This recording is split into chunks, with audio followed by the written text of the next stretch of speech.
Strong mandate for the ANC means a strong vote for the economic plan, the National Development Plan. Economists say the focus must now move on implementing the plan that's zoned in on education and boosting job creation using small businesses. But Azar Jammine from Econometrix says the ANC will have to fight the economic freedom fighters that came in third and are expected to now have at least 27 seats in Parliament. Earlier he spoke to my colleague Devin Murugan. We've had a fairly successful, peaceful general election, and that it shows signs, the high percentage poll, it's albeit down slightly from last election, still shows signs of a vibrant democracy and commitment to constitutional processes. But let's not be confused. The main source of the rand's strength comes from overseas. There has been an improvement in sentiment towards emerging markets as a result of comments made by Federal Reserve Board Chairlady Janet Yellen on Wednesday evening, suggesting that US monetary policy was not going to be tightened anytime soon. And also President Vladimir Putin has decided to not to push ahead with a referendum in the Ukraine for a separatist group to break away. And that has also calmed markets and improved risk appetite. And that is what has driven the rand upwards more than the general election. Fair enough. I think we've got to take refuge in the fact that we didn't see the opposite happen. But let me ask you this. The idea of fixing the economy, the idea of creating jobs was largely the selling points of many of the political parties this time around. When you look at the results, do you get a sense that people voted on those grounds? Let's take the EFF, for example. I mean, they being voted into sitting on 27 seats or so in Parliament this year. What does that tell you?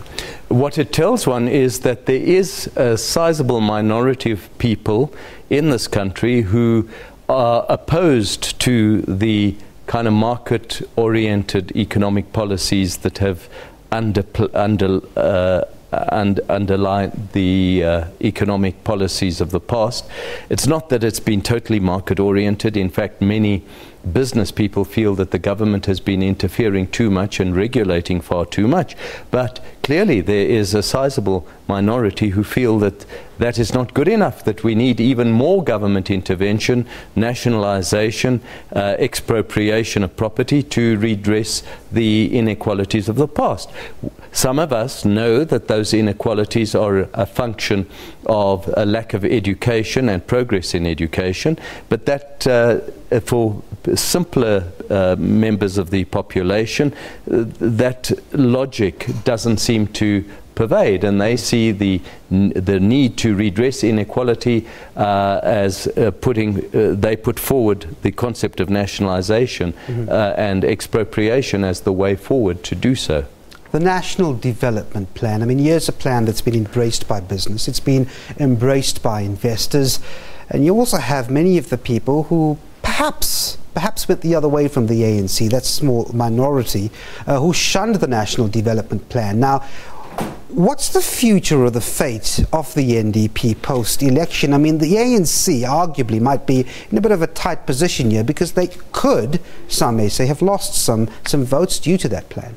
I believe that if you look very purely at the numbers theoretically, you've got 90% of the electorate actually voting in favour of the implementation of the National Development Plan. And to this extent, there are those who believe that the government might gain courage from this and actually implement that plan more effectively. In my view, it's the closest thing that we have had in the last 20 years to actually addressing the economic policy weaknesses of the country and the social policy weaknesses of the country. There are some weaknesses even in the present NDP, but it's the best thing we've got. And we need to give it a go, especially with regard to the improvements in education. However, and this is where I'm afraid that the rise of the EFF might still exert some countervailing influence on the ANC to hold back on wholesale implementation of the NDP, and that would be a shame, and it would mean a continuation of the kind of muddling along scenario that we've been experiencing over the last few years.